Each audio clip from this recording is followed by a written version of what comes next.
Eh bien bonjour à toutes et à tous, ravi de vous retrouver pour une nouvelle vidéo pour la présentation d'un excellent deck building distribué en France par Bragelonne, la vallée des marchands. Donc je vous remercie plus particulièrement Gaël Buchler de m'avoir fait parvenir le jeu afin que je le présente.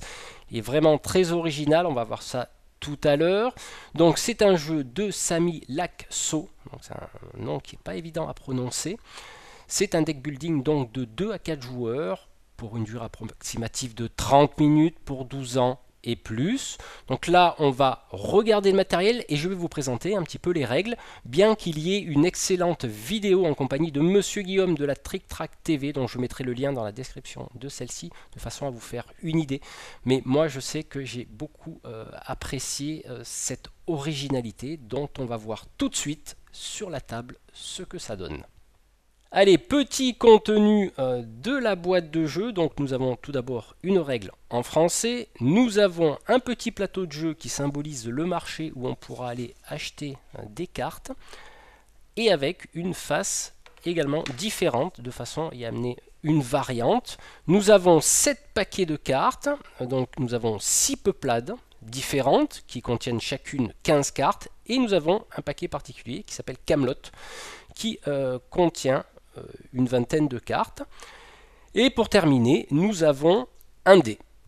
Mais avant toute chose, quel est donc le but du jeu? Donc chaque joueur va incarner le rôle de marchand et il devra construire un étal de 8 piles de cartes dont la valeur totale de chaque pile est immédiatement supérieure à celle qui la précède. Ça, on va voir dans les règles tout à l'heure. Et celui qui aura construit son étal de 8 piles de cartes, eh ben, il sera déclaré vainqueur. Il accédera à la prestigieuse guilde. Donc voilà un petit peu le but. Donc maintenant on va passer à la mise en place. Mais avant de vous présenter la mise en place, j'avais envie de vous présenter les différentes peuplades ainsi que leurs caractéristiques, car chaque peuplade du jeu a des caractéristiques particulières.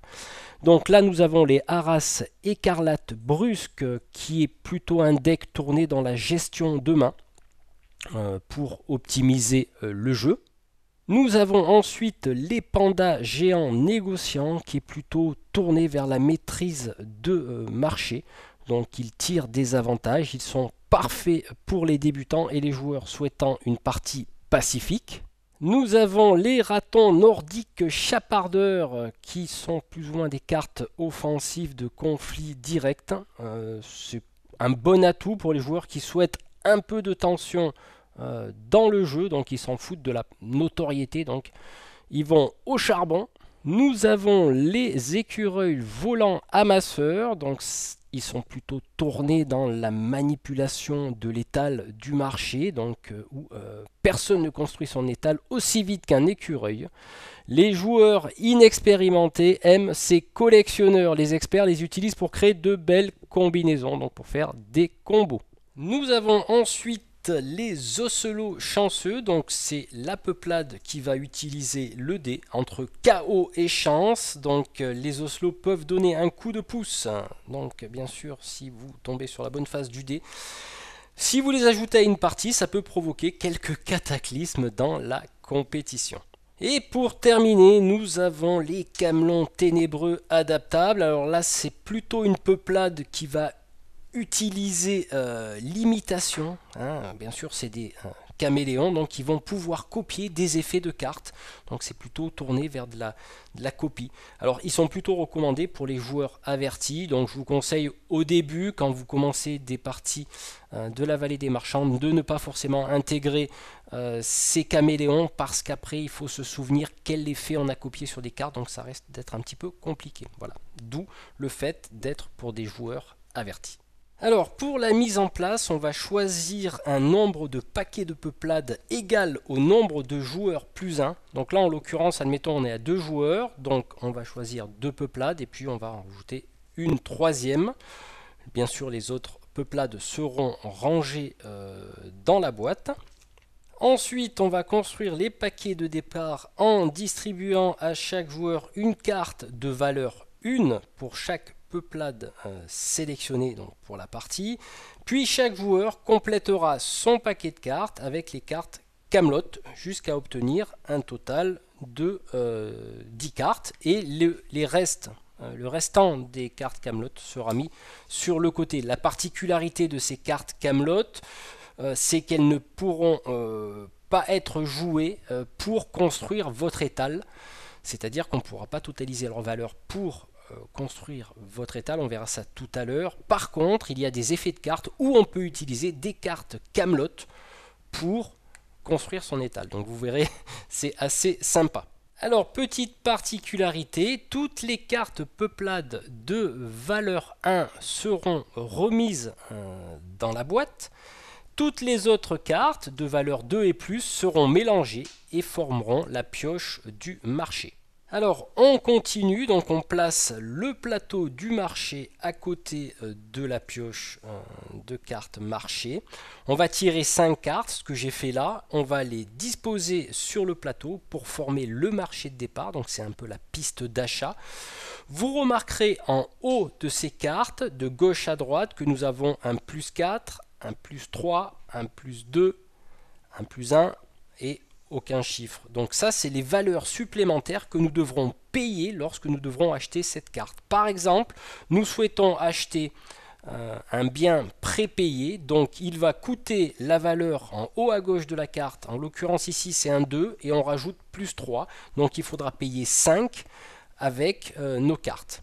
En ce qui concerne la carte la plus à droite du marché, elle va coûter la valeur qui est indiquée en haut à gauche de cette carte. En l'occurrence ici c'est 3 pour la relique morcelée.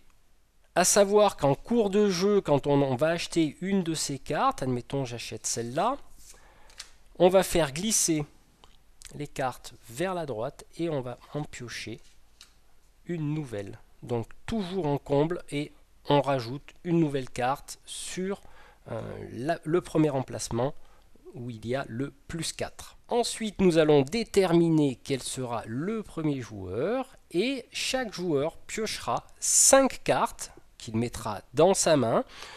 Nous aurons la pile de pioche ici, nous mettrons éventuellement la défausse sur la gauche et nous laisserons une place devant nous pour créer l'étal, de façon à devenir le meilleur marchand de la vallée. Ce que je vous propose maintenant, avant d'aborder vraiment le principe des règles, c'est de vous décortiquer une carte et vous expliquer ce qu'il y a dessus. Allez, je vais vous présenter deux cartes et nous allons détailler ce qu'il y a dessus. Tout d'abord, en haut à gauche, nous avons la valeur de la carte qui va servir à acheter ou être acheté aussi sur le marché. Ensuite, nous avons l'icône de la peuplade. Donc là, en l'occurrence, nous avons affaire à des pandas et des haras. Ensuite, en dessous, qui n'apparaît pas forcément sur toutes les cartes, nous avons un petit plus qui va permettre de rejouer une action supplémentaire. C'est-à-dire, nous verrons tout à l'heure dans les règles que chaque joueur devra, pendant son tour de jeu, jouer une seule action parmi 4 ou 5 choisis, et cette carte permettra de rejouer une action supplémentaire. Ensuite, en haut, bien sûr, nous avons le nom de la carte.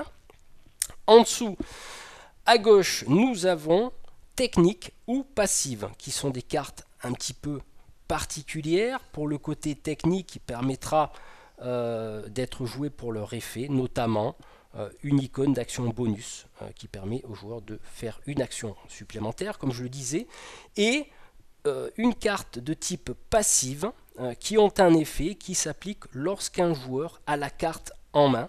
Certaines de ces cartes ont un effet dans un autre cadre tel que précisé dans le texte de la carte. Par exemple, là nous avons par exemple phase de rangement. Ne comptez pas cette carte lorsque vous piochez pour avoir au moins 5 cartes en main, parce que chaque joueur devra avoir un maximum de 5 cartes en main. Et là, comme vous pouvez le voir, vous pouvez en avoir une supplémentaire. Et tout petit icône en bas à droite de la carte qui correspond à l'icône de la guilde des commerçants extraordinaires, car la première boîte de ce jeu, c'est la vallée des marchands, la guilde des commerçants extraordinaires. Donc ça laisse supposer que par la suite, nous allons avoir un deuxième jeu qui viendra en complément avec d'autres peuplades, d'après mes sources elfiques. Et nous avons les fameuses cartes Camelot qui, comme je le disais tout à l'heure, seront en général des cartes qui ne serviront qu'à acheter de nouvelles cartes peuplades sur le marché, mais bien que certaines cartes peuvent modifier leurs utilités. Allez, nous allons voir un petit tour de jeu. Donc nous allons commencer par la phase d'action. Donc on devra faire qu'une seule action parmi les 4 suivantes. Action de marché, donc acheter une carte qui est située sur le marché à l'aide des cartes que nous avons ici. Action technique, donc jouer une carte de type technique dont on a vu tout à l'heure l'utilité. Action d'étal, donc construire une pile dans votre étal. Vous verrez, on devra construire 8 piles. Et on va voir la spécificité de ces piles. Action d'inventaire, se défausser de n'importe quel nombre de cartes de votre main. Et ensuite, on passe à la deuxième phase qui sera la phase de rangement. Donc on piochera un certain nombre de cartes pour atteindre le niveau de 5. Donc on ne devra pas dépasser, sauf bien sûr carte particulière qui le permet. Et on devra remplir les emplacements vides du marché, parce qu'on va maintenant faire notre marché. Donc on va détailler un petit peu ces actions. Allez, on va passer aux phases d'action. Donc admettons, c'est moi le premier joueur. Je décide d'effectuer une action parmi les 4 que je vous ai citées précédemment. Et là, on va détailler les actions pour vous montrer un petit peu l'intelligence de ce jeu. Donc, en tout premier lieu, j'ai envie d'acheter sur le marché une carte qui m'intéresse, en l'occurrence celle-ci, car elle a un effet technique qui permet de choisir une carte du marché et la placer dans sa main. Donc c'est plutôt intéressant d'investir dans ce type de carte. Vous l'aurez compris, on va payer avec les valeurs de nos cartes qui sont ici. Et cette carte va me coûter 2, donc sa valeur plus 2. Donc ça fait 4. Donc je vais décider de payer 4. Admettons, on peut combiner, le problème ne se pose pas, on peut faire celle-là, puis on peut atteindre 4 comme ça. Donc admettons, je décide de payer 4, je le mets dans ma défausse, je récupère la carte. Et la particularité de ce jeu, c'est qu'elle ne va pas aller dans la défausse, comme on peut le voir dans différents deck building. Là, elle va venir directement dans ma main et j'aurai effectué mon action de ce tour. Allez, deuxième action qu'on peut faire parmi les 4, ça va être de jouer une carte de type technique. Donc pour cela, il faudra montrer la carte à tous les joueurs. En l'occurrence ici, je vais utiliser la carte de l'associé loyal. Donc je dis, voilà, je montre aux joueurs, je joue cette carte technique qui va me permettre de jeter toutes les cartes du marché et de les remplir avec de nouvelles cartes de la pioche. Donc je joue cette carte, je viens la mettre dans la défausse, j'applique son effet, donc celle-là je vais les mettre également dans la défausse des piles du marché, qui pourront être remélangées quand il n'y aura plus de pioche, et je vais venir positionner 5 nouvelles cartes sur le marché. Ensuite, nous allons avoir l'action d'étal qui est vraiment le cœur du jeu, qui va nous permettre de constituer les 8 piles demandées de valeur croissante. Donc ça, on va le voir tout à l'heure, à savoir que dans ma main, j'ai déjà ces cartes-là, et je vais décider de commencer à faire mon étal, donc en commençant par la valeur la plus faible qui sera 1. Donc je vais jouer le compagnon rusé, je vais venir positionner devant moi le compagnon rusé, donc c'est la première pile de mon étal dont la valeur est de 1, et ensuite il faudra que je fasse une deuxième pile sur mon étal de valeur de 2, 3, 4, 5, 6, 7, 8 jusqu'à la fin. À savoir que par exemple j'ai joué, tous les joueurs jouent de leur côté, et si je veux obtenir la valeur 2, soit j'ai une carte à mon tour qui le permet, elle est de valeur 2, ou alors j'ai 2 cartes de 1, mais il faudra que ça soit de la même famille, à moins qu'une carte ait un effet particulier et puisse permettre d'intégrer par exemple une carte Camelot, on verra ça tout à l'heure. Dans ce cas, je peux constituer ma deuxième pile avec la valeur de 2. Mais si j'aurais deux valeurs de 1 de la même couleur, donc de la même peuplade, eh j'aurais pu poser mes deux cartes de valeur 1. Donc j'aurais fait 2. Et là, en l'occurrence, j'ai de la chance parce que j'ai une carte de valeur 2. Donc j'ai construit ma deuxième pile, à savoir que une fois que l'étal est constitué, les effets de cartes n'auront plus lieu. Elles ne seront plus utilisées. Comme là, technique ou passive, on oublie, on ne pourra plus faire ces effets. Et la dernière action que nous pourrons faire est l'action d'inventaire, c'est-à-dire on pourra défausser n'importe quel nombre de cartes de sa main et la mettre dans la pioche et passer ensuite à la phase de rangement. Ensuite, on va passer à la dernière phase de mon tour, qui est la phase de rangement. Et vous allez voir un petit peu la particularité qui se passe dans ce cas-là. Donc, je vais venir compléter ma main, c'est-à-dire je devrais avoir 5 cartes en main. Là, j'en ai 3. Et la particularité, c'est que j'ai un cookie. Et le cookie a une action passive qui lui permet, lors de la phase de rangement, de ne pas compter cette carte, cookie donc, lorsqu'on pioche pour avoir au moins 5 cartes en main. Ce qui veut dire que là, je vais en piocher une de plus. Donc j'aurai 6 cartes en main au lieu de 5.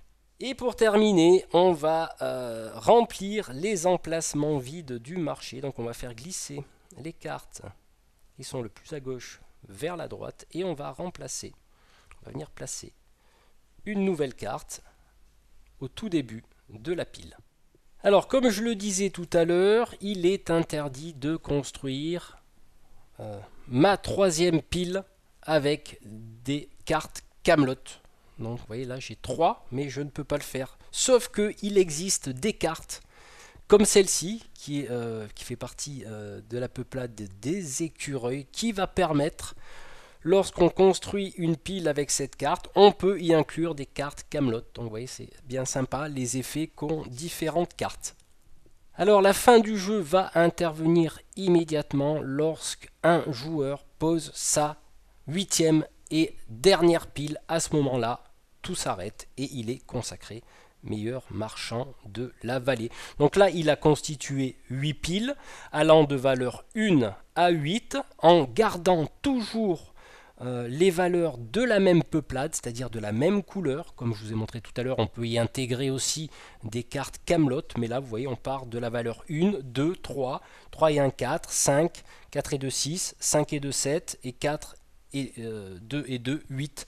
Donc nous avons accompli la mission et fait le plus bel étal du marché. Voilà, je vous passe les petites particularités du jeu et on va conclure cette vidéo. Voilà, c'est ainsi que s'achève cette vidéo de l'excellent deck building La Vallée des Marchands. Donc je remercie encore toute l'équipe de Bragelonne, plus particulièrement Gaël qui m'a envoyé le jeu. Donc vraiment très intéressant et amusant. On se retrouve très bientôt pour de nouvelles vidéos, notamment le pimp d'un excellent jeu de Johan Favaro. Mais je vous en dirai plus lors de la prochaine vidéo. Allez, ciao!